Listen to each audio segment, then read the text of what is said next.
काफिर ना तो मस्जिद बनाने पे एतराज करता है, ना कुरान पाक की तिलावत पर एतराज करता है।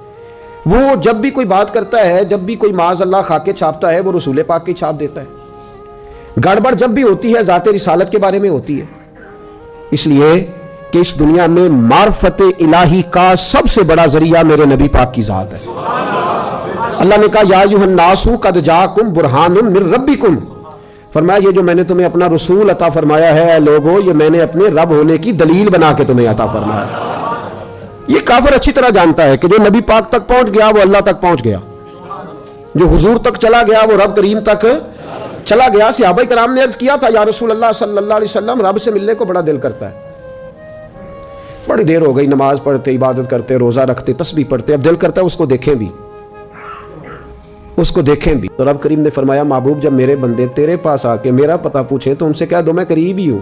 नबी पाक अलैहिस्सलातु वस्सलाम से जब सहाबा ने कहा कि हुजूर रब करीम को देखना चाहते हैं, तो फरमाया मन रआनी, मुझे देख लो। क्या करो?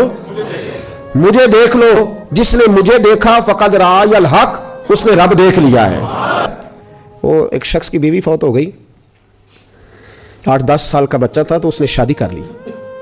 एक दिन पूछने लगा अपने बेटे से कि बेटा पहली अम्मा ठीक थी, ये ठीक है? उसने कहा बाबा जी ये वाली ठीक है, जो अब आई है ना सतीली ये ठीक है। कहा क्यों? कहने लगे इसलिए कि वो अम्मा झूठ बड़े बोलती थी, ये सच्ची है, बात सही करती है, सच बोलती। ओ बेटा किस तरह? तो बेटा रो पड़ा। कहने लगा अब्बा मैं कोई शरारत करता था तो मेरी अम्मा थप्पड़ मार के कहती थी चल दौड़ जा, तुझे रोटी नहीं देनी, आज देखती हूं तू कैसे रोटी खाता है। खबरदार बावर्ची खाने के करीब गया, बड़े जोर से कहती थी, और आधा घंटा नहीं गुजरता था तो ढूंढने लग जाती थी, गलियों में फिरती थी, ढूंढ के लाती थी, रोटी खिलाती थी, माथा भी चूमती थी और कहती थी पुत्रा इंज ना करया कर, प्यार करती थी। अब्बा ये जो अम्मा आई है ये बड़ी सच्ची है, सच बोलती है, मैं कोई शरारत करता हूं तो थप्पड़ मारती है, कहती है तुझे रोटी नहीं देनी, फिर मैं सारी रात मिन्नतें करता रहता हूं, नहीं देती। सच बोलती है, जो कहती है उस पर डट जाती है। वो झूठ बड़े बोलती थी। कुछ रिश्ते नाजुक होते, लोग इस पहलू को समझते नहीं कि भाई कुछ रिश्ते नाजुक होते। नबी पाक का अपनी उम्मत के साथ रिश्ता बड़ा नाजुक है। अल्लाह के हबीब अलैहिस्सलाम ने फरमाया मेरा दिल करता है नमाज लंबी पढ़ाऊं, मेरा किसी काम को दिल करे तो मैं परवाह करता हूं किसी की। यहां बच्चों का दिल करता है मर्जी की शादी करने को, तो अब्बे को कुचल के, अम्मा को कुचल के, इलाके को कुचल के, कबीला बरादरी रिश्तेदार कुचल के नहीं गुजर जाते, दिल कर रहा है, खत्म हो गई बात। लेकिन इस रिश्ते की नजाकत समझ मेरे अजीज, मेरे महबूब पाक फरमाते हैं मेरा दिल करता है लंबी नमाज पढ़ाऊं, लंबी नमाज। लेकिन जब मैं नमाज की नियत बांधता हूं तो फिर मुझे पीछे बूढ़ों का ख्याल आता है, फिर मुझे बीमारों का ख्याल आता है, फिर मुझे तुम्हारा ख्याल आता है। ओ महबूबा खुदा की नमाज में भी उम्मत का ख्याल फरमाते हो, अल्लाह की नमाज में भी उम्मत का ख्याल।